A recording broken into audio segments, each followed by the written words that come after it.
여러분 안녕하십니까? 새로운 변이 바이러스가 또다시 전 세계를 긴장시키고 있습니다. 이름이 오미크론으로 정해졌는데요. 처음 발견된 남아프리카를 넘어 유럽과 아시아까지 빠르게 번지고 있습니다. 여러 나라들이 서둘러 국경을 닫았고 세계 증시는 폭락했습니다. 먼저 박소희 기자가 보도합니다. 세계보건기구 WHO는 새 변이에 그리스 알파벳 15번째 글자인 오미크론이라는 이름을 붙였습니다. 또 델타 변이보다 전파력이 매우 강하고 기존 백신 효과도 작을 수 있다며 우려 변이로 규정했습니다. Omicron B11529 is named as a variant of concern because it has some concerning properties. 유럽 보건당국도 오미크론을 최고 단계 바로 아래인 5단계로 평가하며 위험성을 경고하고 나섰습니다. And the mutations show evidence of increased transmissibility, increased infectivity, and also evidence that it could evade the immune response. 오미크론 감염자가 확인된 국가도 점점 늘고 있습니다. 남아공과 보츠와나, 이스라엘과 벨기에, 그리고 홍콩에서 환자가 발생했습니다. 환자가 최초 확인된 아프리카뿐 아니라 유럽과 아시아까지 확산되자 각국이 국경을 걸어 잠그고 있습니다. 영국과 유럽연합을 비롯해 홍콩과 일본 등 아시아 일부 국가들은 남아프리카에서 오는 항공편 차단 등 국경 통제에 나섰고 미국은 여행 제한 조치를 내렸습니다. I've decided that we're going to be cautious, make sure there's no travel to and from South Africa and 6 other countries in that region. 새 변이가 백신을 무력화시킬 수도 있다는 우려에 세계 증시는 폭락했습니다. 뉴욕 증시 다우존스 지수는 2.53% 떨어져 하루 낙폭으로 13개월 만에 가장 큰 수치였습니다. 프랑스 파리 증시 CAC 40 지수가 4.75% 하락하는 등 유럽 증시도 4% 이상 폭락했고 일본과 홍콩 지수도 2%대로 하락 마감했습니다. MBC 뉴스 박소희입니다. 이제 좀 일상으로 돌아가나 싶었는데 이런 소식 들으면 허탈하기도 하고 또 걱정도 되시죠. 제일 걱정되는 건 혹시나 기존의 백신이 이 바이러스에 잘 안 듣는 건 아닌가 하는 건데요. 백신 업체들은 어떻게 보고 있고 뭘 준비하고 있는지 김정원 기자가 취재했습니다. 최근까지 남아프리카 공화국 코로나 확진자는 하루 300명 수준이었습니다. 하지만 이번 주 들어 매일 2배 가까이 급증해 2,800명을 넘겼습니다. 2달 만에 최고치입니다. 환자가 급증한 이유는 정확하게 알 수 없지만 새로운 변이 오미크론 때문으로 추정되고 있습니다. Quite concerned. Put very simply, we have been expecting a new variant and we had in South Africa and in most of Africa. 오미크론은 뾰족한 돌기 모양의 스파이크 단백질에 32개의 돌연 변이를 갖고 있습니다. 델타 변이보다 2배나 많습니다. 돌연 변이가 많으면 바이러스가 우리 몸에 침투할 가능성이 커지기 때문에 전염성도 더 강할 걸로 우려됩니다. 전문가들은 백신 무력화 가능성 등 새 변이의 특성을 정확히 파악하는 데 최소 2주가 걸릴 것으로 보고 있습니다. It will take weeks to know all of that information. We are not yet seeing a severity signal from South Africa, which is reassuring. 예전에도 다양한 변이가 생겼지만 큰 영향 없이 사라진 경우도 있는 만큼 연구 결과를 차분하게 지켜봐야 한다는 목소리도 나옵니다. Do those antibodies protect you against this new virus? The answer is we don't know right now, but we're going to find out for sure. 새로운 변이 등장에 백신 제조사들은 발빠르게 움직이고 있습니다. 화이자와 백신을 공동 개발한 바이오엔테크는 새로운 백신을 100일 안에 출고할 수 있다고 밝혔고 모더나와 노바백스, 존슨앤존슨 등 다른 제약사들도 새 변이에 대응할 백신 개발에 착수했습니다. MBC 뉴스 김정원입니다. 우리 상황도 불안합니다. 새 확진자 수가 또다시 4,000명을 넘겨 역대 2번째로 많은 수를 기록했습니다. 사망자 수와 위중증 환자 수는 역대 최다 기록입니다. 특히 병상이 없어서 입원을 기다리고 있는 환자가 1,000명을 넘어서 걱정이 커지고 있습니다. 박윤수 기자의 보도입니다. 서울 마포구 보건소. 주말 오후인데도 PCR 검사를 받으려는 사람들이 천막 밖까지 늘어섰습니다. 검사를 받으려면 1시간 이상 기다려야 하지만 시민들이 계속 몰리면서 이렇게 긴 줄이 만들어졌습니다. 이렇게 많을 줄 몰랐는데 점점 더 많아진다는 뉴스를 보니까 앞으로 더 많아질까 봐 더 걱정이 되거든요. 학부모 입장으로서는. 오늘 서울의 확진자는 1,888명. 이번 주만 벌써 최다 기록을 3번이나 갈아치웠습니다. 전국에서 집계된 신규 확진자도 4,068명으로 역대 두 번째로 많았습니다. 특히 고령 확진자가 많아지면서 위중증 환자가 나흘 만에 100명 가까이 늘어 634명으로 치솟았고 어제 52명이 숨져 코로나 사태 이후 가장 많은 사망자가 나왔습니다. 병상 사정도 나아지지 않고 있습니다. 수도권의 중환자 병상 가동률은 83.5%로 이미 포화 상태인 데다 병상 배정을 못 받아 대기 중인 환자도 1,167명으로 이틀 연속 1,000명을 웃돌았습니다. 중환자로 되기 전에 치료가 안 되는 상태에서 지금 사망하시는 분들이 늘고 있다는 거거든요. 의료 측의 재정비를 위해서는 방역의 강화가 꼭 같이 병행이 되어야 된다고 생각을 합니다. 정부는 고령자들의 백신 추가 접종이 늘고 병상이 확보되는 다음 달까지를 일상회복의 중대고비로 보고 있습니다. 방역 패스의 유효 기간을 6개월로 정하고 적용 시설을 늘리는 등 현재 검토 중인 방역 강화 조치들은 모레 확정됩니다. 보여야 되지 않을까 이런 생각도 들고 이번에 다음 주부터 해가지고 모임이 굉장히 많이 잡혀 있었거든요. 근데 지금 하나둘씩 취소되고 있고. 정부는 또 오미크론 변이의 국내 상륙을 차단하기 위해 관계부처 회의를 열고 위험 국가발 입국 제한 여부 등 방역 강화 조치를 곧 발표합니다. MBC 뉴스 박윤수입니다. 이런 가운데 오늘 서울 여의도에선 민주노총 산하 공공운수노조가 2만 명이 모이는 집회를 열었습니다. 이들은 코로나19로 벼랑 끝에 몰린 노동자들의 권리를 확대해 줄 것을 요구했는데요. 경찰은 불법 집회로 보고 수사에 들어갔습니다. 정혜인 기자의 보도입니다. 오늘 오후 서울 여의도 일대. 편도 6개 차로 가운데 4차선이 집회 참가자로 가득 찼습니다. 민주노총 공공운수노조가 총궐기 대회를 연 건데 주최 측 추산 2만 명이 모였습니다.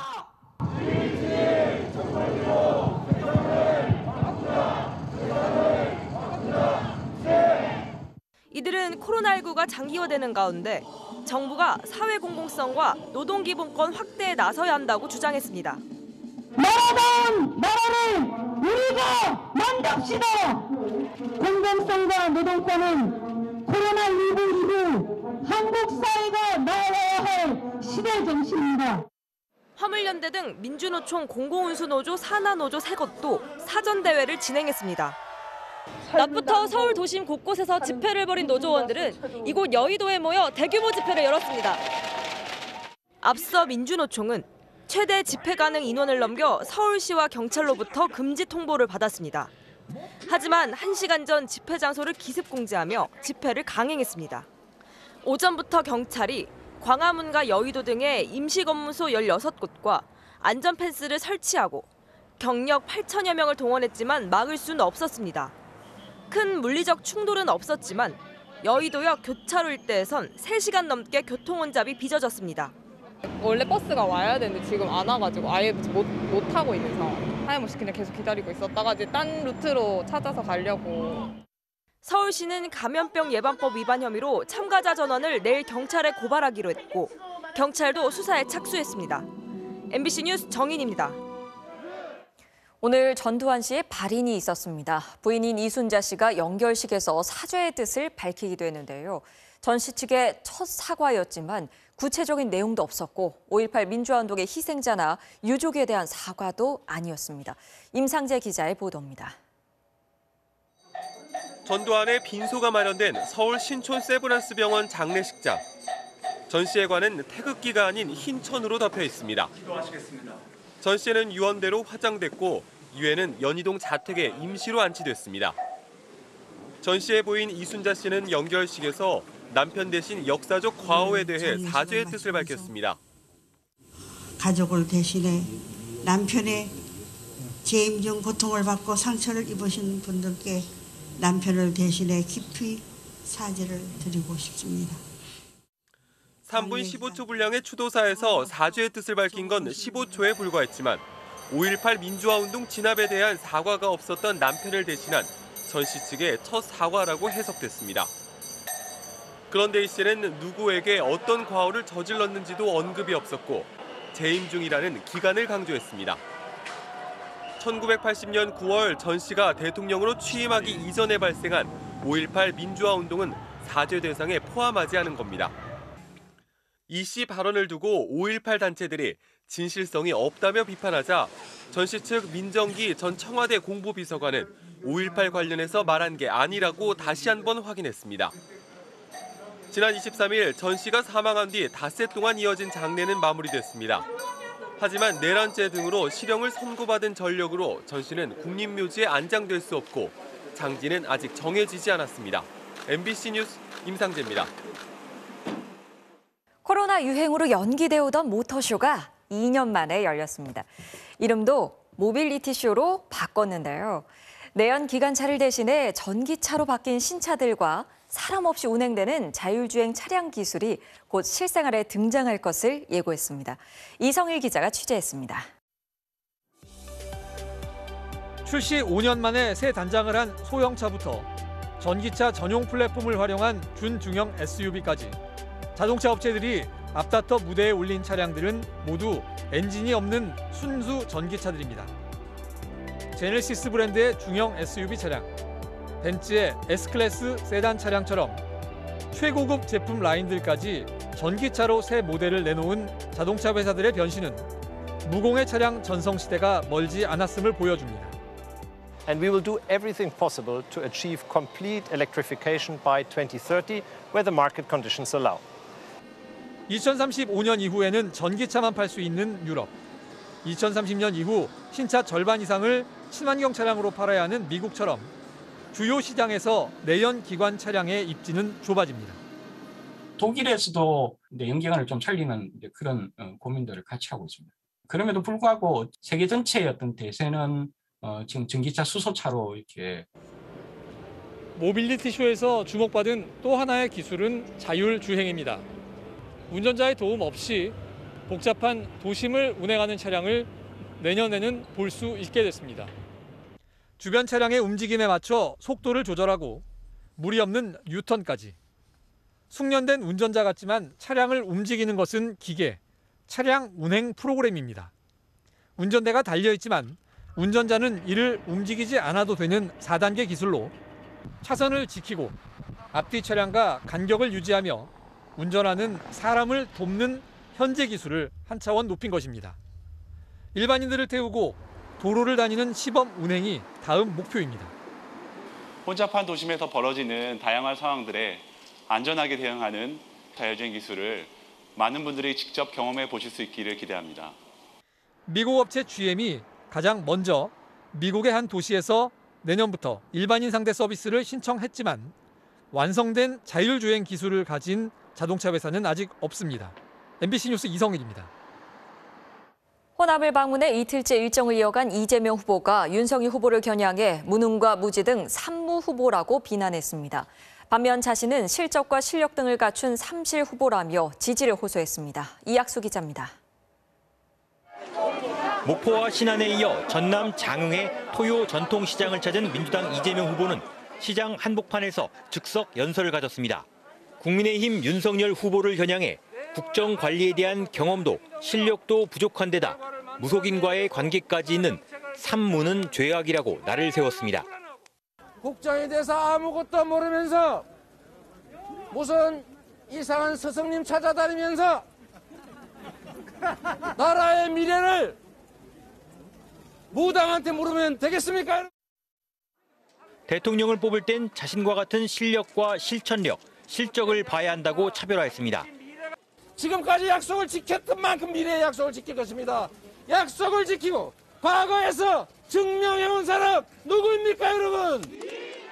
강진 농민들과의 간담회에선 현재 농민수당을 확대 증액한 농촌 기본소득 구상을, 여수 광양항에선 광양항을 국제적 해양 관광과 에너지 거점항으로 만들겠다는 비전도 제시했습니다. 이 후보는 모레까지 광주 전남 10여 개 시군을 돌며 바닥 민심을 다질 계획입니다. 이재명 후보가 호남에 각별히 공을 들이고 있는 것은 민주당의 핵심 지지 세력을 결집시켜 판세 반전을 꾀하려는 것으로 보입니다. 아내 김혜경 씨도 일부 일정에 동행했습니다. 호남 일정 중에 남편 재임 중 과오에 사죄를 드린다는 이순자 씨의 15초 사과 발언을 전해들은 이 후보는 마지막까지 광주 시민을 우롱한 것이라고 비판하기도 했습니다. MBC 뉴스 이학수입니다. 국민의힘 윤석열 후보는 청년 작가들의 전시회를 찾아가 청년이 우리 사회에 중추라며 2030 세대 표심 공략에 나섰습니다. 자녀의 특혜 채용 비리 혐의로 유죄 판결까지 받았던 김성태 전 의원은 논란 끝에 결국 선대위 본부장을 사퇴했습니다. 김지경 기자입니다. 윤석열 국민의힘 대선 후보는 40세 미만 신진 작가들이 참여하는 특별 전시회를 찾았습니다. 운동화의 편한 복장으로 전시회를 관람한 윤 후보는 작품들이 대단하다면서 청년 예술가들을 응원했습니다. 미래를 위해서 준비하는 단계가 아니고 우리 사회에서 역시 그 중추적인 역할을 해야 할 그럴 그 세대라고 하는 거 확신을 하게 됐습니다. 김종인 전 비대위원장이 빠지고 당내 전현직 중진위원들 중심으로 선대위가 꾸려진 데 대해선 앞으로는 당 밖의 많은 인사들을 많이 영입할 것이라며 출범 초반 우려 확산을 경계했습니다. 딸의 KT 특혜 채용 비리 혐의를 받고 있는 김성태 전 의원의 직능 총괄 본부장 선임은 논란 끝에 결국 잦은 사퇴로 정리됐습니다. 김 전 의원은 자신의 SNS에 윤 후보가 신임을 확인해줬지만 누가 되어서는 안 된다는 충정으로 물러나겠다. 저로 인해 상처받으셨을 2030 청년 세대에도 사과드린다며 사퇴 이유를 밝혔습니다. 윤 후보는 선임 과정에서 김 전 의원의 자녀 특혜 채용 의혹 사건을 기억하지 못했다며 사의를 수용했습니다. 그 사건이 좀 오래돼가지고 그리고 저도 잘 기억을 못했어요. 그 뜻에 대해서는 참 감사하게 생각을 합니다. 이순자 씨가 5.18을 제외하고 사과했다는 논란에 대한 입장을 묻는 질문에 윤 후보는 특별히 드릴 말씀이 없다며 말을 아꼈습니다. MBC 뉴스 김지경입니다. 아들이 퇴직금 등으로 50억 원을 받아 논란이 된 곽상도 전 국민의힘 의원이 오늘 검찰 조사를 받았습니다. 곽 전 의원은 대장동 개발에 도움을 주는 대가로 50억 원을 약속받았다는 의혹을 받고 있는데요. 함께 이른바 50억 약속 클럽에 이름이 오른 권순일 전 대법관도 검찰에 나왔습니다. 대장동 개발을 둘러싼 정관계 로비 의혹 수사가 속도를 낼 것으로 보입니다. 양소연 기자의 보도입니다. 아들의 거액 퇴직금 논란에 휩싸인 곽상도 전 의원이 주말인 오늘 검찰에서 피의자 신분으로 첫 조사를 받았습니다. 화천대유가 아들 병채 씨를 채용하고 퇴직금과 위로금 명목으로 50억 원을 준 건 대장동 사업 과정에서 곽 전 의원이 편의를 봐준 대가라는 의혹입니다. 2015년 대장동 사업의 우선 협상 대상자 공모를 앞두고 화천대유가 참여한 하나은행 컨소시엄의 무산을 곽 전 의원이 막아줬다는 겁니다. 검찰은 화천대유 대주주 김만배 씨의 부탁을 받은 곽 전 의원이 같은 대학 출신인 김정태 하나금융그룹 회장을 통해 영향력을 행사한 걸로 의심하고 있습니다. 금융기관의 업무를 잘 봐달라고 추선하며 대가를 받은 사람에게 적용되는 알선수재 혐의입니다. 곽 전 의원은 대장동 사업 관련 인허가 과정에 도움을 줬다는 의혹도 받고 있습니다. 검찰은 앞서 기소된 대장동 업자들의 진술과 곽 전 의원 부자 등에 대한 압수수색 자료들을 바탕으로 대장동 사업 개입 여부와 50억 원의 대가성 등을 추궁한 것으로 전해졌습니다. 곽 전 의원이 모든 혐의를 부인하고 있는 상황이어서 검찰이 조만간 구속영장을 청구하지 않겠느냐는 관측도 나옵니다. 검찰은 또 50억 클럽에 거명된 권순일 전 대법관도 오늘 처음으로 불러 조사했습니다. 권 전 대법관은 퇴임 2달 뒤인 지난해 11월부터 10달 동안 화천대유 고문으로 일하며 월 1,500만 원의 보수를 받은 것으로 알려졌습니다. 검찰은 어제 출석한 박영수 전 특별검사를 오늘 새벽까지 조사하는 등 정관계 로비 의혹 수사에 박차를 가하고 있습니다. MBC 뉴스 양소연입니다.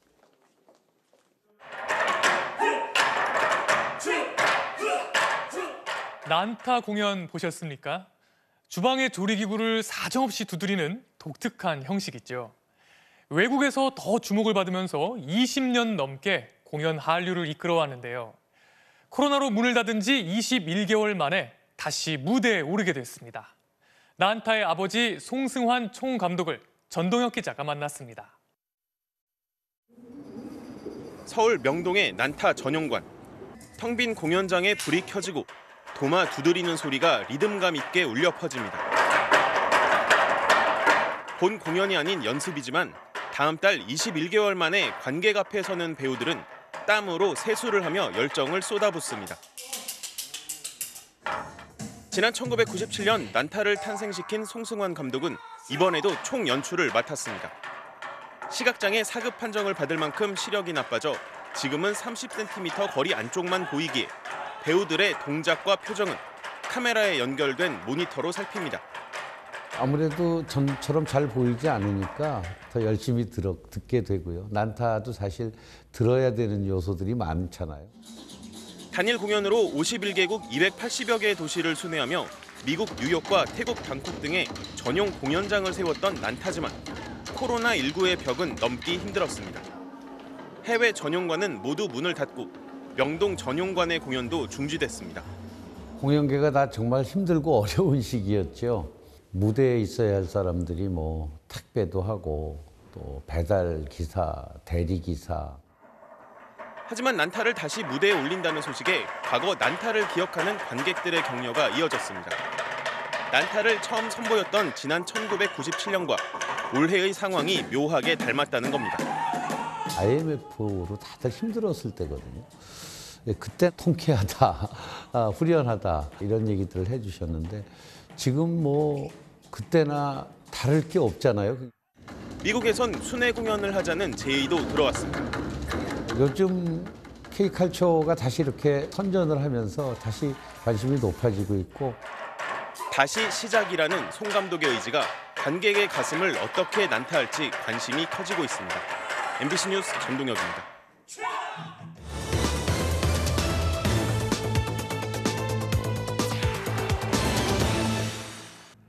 길 위에 답이 있다 로드맨입니다.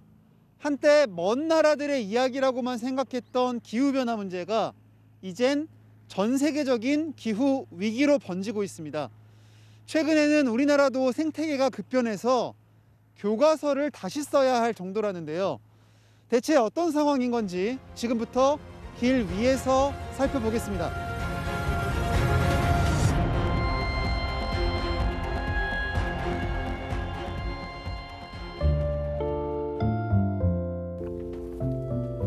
실례합니다. 일로 들어가시면 일로 쪽이에요? 네네네. 엄청 크네요 여기. 곳곳에 이렇게 막 주렁주렁 바나나가 달려 있고요. 지금 마치 동남아에 온 것 같은 느낌이 들 정도로 1200평 면적에서 800그루 정도 지금 재배하고 있습니다. 지금 7년째 농사 중입니다. 근데 여기가 지금 제주도입니까? 아니죠, 경기도 안성입니다. 이제 옛날에 사실 불가능이었던 도전들이 이제 기후 변화가 되다 보니까 현실로 들이닥친 것 같아요. 처음 농사질 때까지만 해도 경기도 안성에서는 이제 양파를 시작하니 많이 오히려 이제 강원도 철원이라 이런 데서도 양파만을 재배되고 있는 실정입니다. 엄청 춥다고 그런 곳인데도 네네, 오히려 단단하고 맛있다 이런 정도. 오히려 맛있어요? 네. 철원 양파가? 네. 전국 부업종도 95%까지가 다 수미 감전으로만 나오는데 재작년부터 이제 바이러스 병에 약해지기 시작했어요. 또 안성도 평택도 유명했던 게 바로 배였는데 점점 좀 줄어들고 있어요. 기후가 이제 안 맞는다는 거죠. 안성 주변에도 그런 농가들이 있습니까? 많아요. 네. 처음에 왔다 도로 나갔어요. 공사장인 줄 알고. 화상병이라는 병에 걸려가지고 그래서 지금 메모를 하고 있는 지금 화상병이라는 게 급속도로 번지기 때문에 단단하게 잘 자란 나무들이 꽤 많이 보이는데 이렇게 무서운 줄 저도 몰랐어요. 불과 2, 3년 사이에 지금 엄청나게 많이 지금 저도 재봐서는 올 줄 몰랐지. 어느 순간 보니까 점점 가지가 점점 시커매진 게 너무 빨리 번지니까 저희 농가에서도 어쩔 수 없고 이거 오래 못할 것 같으니까 이거 다른 길을 찾아야 되나.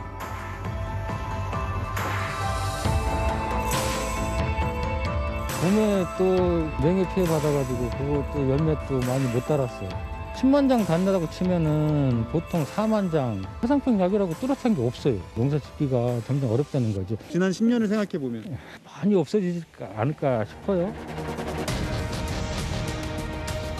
굉장히 많습니다. 1년에 작년에는 제가 알기로는 한 121농가 정도가 안성의 배 가수원 면적이 1020헥타. 지금은 제가 볼 때 300헥타가 넘게 나간 것 같아요. 그럼 4분의 1이네요. 그래서 제가 알기로는 과일값이 계속 지금 올라가고 있는 걸로 알고 있습니다. 기후변화 그 속도가 너무 빠릅니다. 한라봉은 경기 이천, 감귤은 인천까지 올라왔고요. 전남에선 올리브 재배 면적이 1년 만에 10배로 늘었습니다. 반면 전통 작물은 빠르게 사라지고 있습니다. 사과, 배, 포도 등은 50년 뒤에는 아예 재배할 수 있는 곳이 거의 없어질 수도 있습니다. 더 큰 문제는 불규칙한 날씨에 전염병과 해충이 늘면서 수확량이 급감하고 있다는 건데요.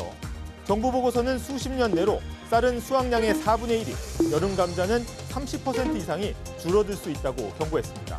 식량 안보까지 위협하는 이런 기후변화, 지금 어디까지 와 있을까요? 이곳은 전라북도의 한 콩 수확 현장인데요. 현재 상황 어떤지 한번 얘기 나눠보겠습니다. 우리 덕항은 작년에 이 밭에서 지금 한 2톤 한 400 뽑았거든요. 절반도 못 나온다고 봐야죠. 올해 비가 너무 많이 왔어요. 뽑힐 때 비가 많이 와버리니까 수확이 하나도 안 되고 많이 죽어버리고, 그렇다고 해서 누구한테 가서 농민들이 하소연할 데가 없잖아요. 그렇죠. 이번에는 논으로 와봤는데요. 지금 수확 처리 한참 지났는데 아직도 이렇게 수확을 안 한 벼들이 남아있거든요. 좀 더 자세히 살펴보겠습니다. 지금 원래라면 여기 배꼽 있는데, 이게 키가 보통 80, 90, 75 이 정도는 돼야하는데 정상이 아니죠. 여기가 배가 30개를 달려 있어야 돼요. 아니 여기 지금 10개 밖에 없는데요. 그러죠. 비가 너무 오다 보니까 얘가 그냥 수덕돼버렸어. 성장을 멈춰버렸다고. 그래도 요거를 털면 요만큼은 나오는 거 아니에요? 근데 작업비가 안 나오니까 포기를 한 거죠. 포기. 우리가 신동진이 한 80% 차지합니다. 그게 한 20년 됐어요. 온난화가 되니까 온도가 올라가다 보니까 작년에도 그렇고 올해도 그렇고 계속 이게 문제가 발생이 됐어요. 관련 기관에서 중재를 나왔어야 하는데 대책이 없다는 거죠. 올해가 몇 정도 된 겁니까? 그럼 100 기준으로 봤을 때 65%, 70% 그 많이 생각한 거예요. 그것도. 오히려 경기도 쪽이 수확이 더 낫다고 그런 얘기도 있더라고요. 예, 그쪽은 비도 많이 안 오고 아직은 그거는 온난화가 좀 덜 왔다고 봐야죠. 남쪽부터 서서히 올라간다고도 볼 수가 있겠네요. 그렇죠. 이제 앞으로 계속 올라간다고 봐야죠. 거기도 이제 대책을 빨리 세우는 게. 기후가 바뀌면 다른 작물을 심으면 되는 거 아니냐고 반문할 수도 있습니다. 하지만 잦은 폭염과 홍수 그리고 이상 기온은 우리 전통 작물들을 몰아내며 식량 안보마저 위협하고 있었습니다. 더 이상 먼 나라들의 이야기가 아닌 우리 삶의 문제로 받아들여야 될 이유일 겁니다. 로드맨이었습니다. 네, 수험생들은 수능이 끝나면 하고 싶은 게 많을 것 같은데요. 수능이 끝난 뒤 헌혈의 집을 찾은 학생들이 있습니다. 코로나19로 헌혈량이 줄어 혈액 수급에 비상이 걸렸다는 소식에 힘을 모으게 됐다고 하는데요. 광주와 경북의 고등학생들은 지난해부터 모아온 헌혈 증서를 기부했습니다. 우정훈 기자가 취재했습니다. 광주 광산구에 있는 한 헌혈의 집. 고등학생들이 헌혈을 하고 있습니다. 한 방울 한 방울 소중한 혈액이 모입니다. 혈액 수급 부족 소식을 듣고 고3 수험생들이 수능이 끝나자마자 헌혈의 집을 찾은 겁니다. 이처럼 광주 정광고등학생들이 지난해부터 모아온 헌혈 증서는 총 200여 장. 학생들은 백혈병으로 고통을 겪는 지역 소아암 환우들을 위해 쓰이게 해달라며 헌혈 증서를 기부하기로 했습니다. 지난 문자로도 혈액량이 부족하다는 문자를 많이 받았어서. 경북 영천의 학생들도 광주 학생들의 기부에 동참했습니다. 300장의 헌혈 증서를 모은 고등학생들은 절반은 광주, 나머지 절반은 대구 경북 지역에 쓰일 수 있도록 뜻을 모았습니다. 학생들의 하나하나 예쁜 마음을 가지고 자기보다 더 어려운 학생들을 돕고 하려고 동참을 했습니다. 학교 관계자들은 영호남 학생들의 헌혈 증서 기부가 지역 화합에도 기여할 것으로 기대하고 있습니다. 양측에 서로 화합되게 서로 나눈다라는 생각에서 보면은 참 아름다운 마음이고 어른의 입장에 봤을 때는 참 감사하고 고맙다는 말씀을 전하고 싶습니다. 혈액 수급이 어려운 상황에서 영호남 학생들의 행동이 시민들의 헌혈 동참을 이끌 수 있을지 주목됩니다. MBC 뉴스 우종훈입니다. DMZ 일대가 내년에 평화의 길이란 이름으로 공개가 될 예정입니다. 분단의 상징이었고 사람의 접근이 어려웠던 만큼 자연이 잘 보존돼 있는데요. 일부 구간이 임시로 공개돼 김천홍 기자가 다녀왔습니다. 미리 한번 느껴보시죠. 한강하고 철책선 중 최초로 민간에 개방됐던 행주산성 구간. 해설사의 설명이 한창입니다. 예전에 50년 동안 저희가 저 강길이 닫혀 있었던 거예요. 인천 강화도에서 강원도 고성까지 총 연장 524km 이르는 DMZ 평화의 길 횡단 코스는 내년 완공이 목표인데 일부 지자체의 테마 코스가 다음 달까지 한시적으로 개방됐습니다. 그중 경기도 고양시의 철책선 구간이 먼저 눈길을 끕니다. 지난 2018년 군부대가 철수한 후 폐쇄돼 있던 곳을 민간에 처음으로 공개한 겁니다. 흔적만 남은 군막사, 장병들이 근무 교대를 위해 이동하던 지하 통문과 철책 등을 둘러보며 탐방객들은 평화의 의미를 생각해 봅니다. 시민들한테 돌려드리는 것만큼 좋은 평화의 길 내지는 생태 체험할 수 있는 공간으로 활용됐으면 좋겠습니다. 올해 람사르 습지로 선정된 장항 생태 습지 구간. 광활한 습지 위에 다양한 겨울 철새 무리가 찾아왔습니다. 도심 속에서 원래 철새들을 많이 보지 못하잖아요. 근데 철새들 보면서 그 점이 가장 신기했고 또 군 철책길 걸으면서 한반도의 평화에 대해서 다시 한번 생각하게 될 수 있는 기회가 된 것 같아서 좋았습니다. 다른 지역에도 이런 공간이 있다고 하는데 다 둘러보면서 걸어보면 더 좋은 경험이 될 것 같아요.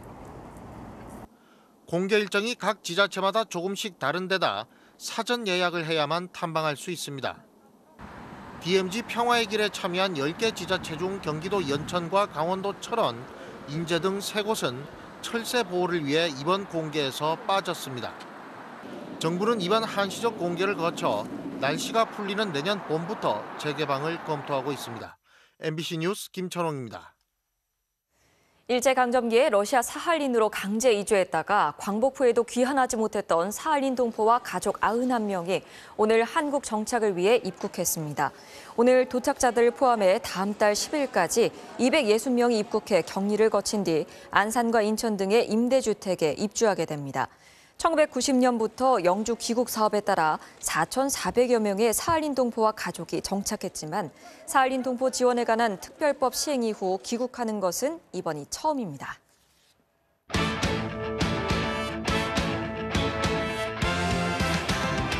토요일 밤 스포츠 뉴스입니다. 내년 아시아 챔피언스리그 진출권을 놓고 K리그 팀들의 막판 경쟁이 치열한데요. 제주가 4위를 확보하며 희망을 이어갔습니다. 송기성 기자입니다. 현재 3위 대구가 FA컵 결승 1차전을 승리하면서 그대로 우승까지 차지할 경우 리그 4위까지도 아시아 챔피언스리그 진출이 가능해지는 상황.